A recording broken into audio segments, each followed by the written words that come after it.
Alors, on continue la série des exercices sur le théorème des accroissements finis. Alors, on donne f de x égale à sinus x sur l'intervalle 0x.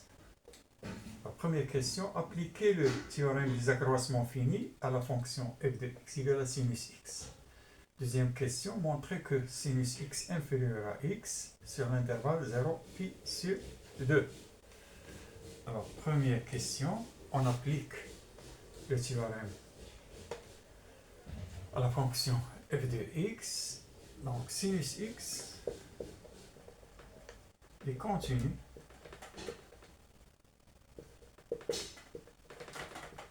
sur 0 x.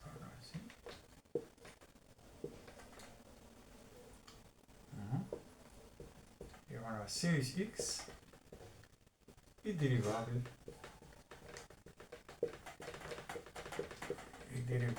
Sur l'intervalle 0x over x est supérieur à 0. Alors donc,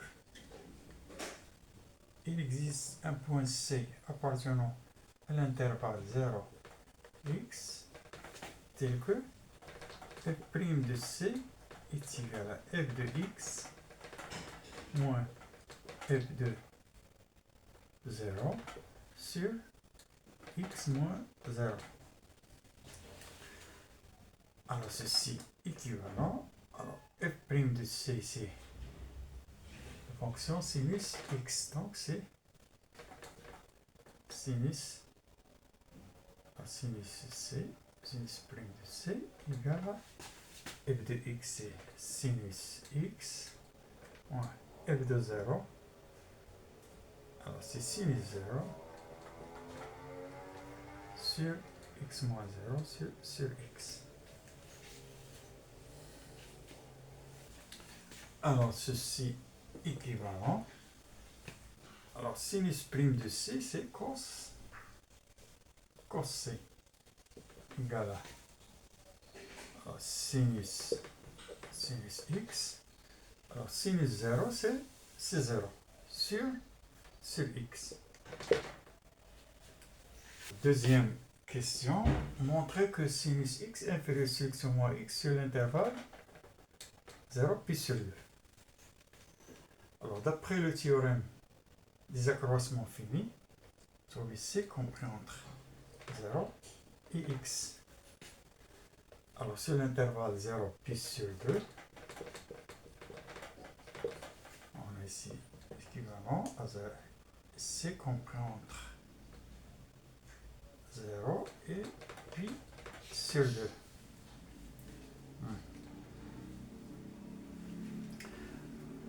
Alors on trace un cercle trigonométrique, c'est 0 pi sur 2, et on appuie. Alors sur l'intervalle,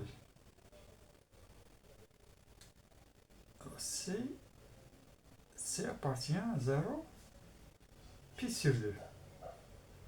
Donc, on a cos C est inférieur à 1. Puisqu'on a ici 0 inférieur strictement à C. Inférieur ou égal à pi sur 2. Donc cos C est inférieur à 1.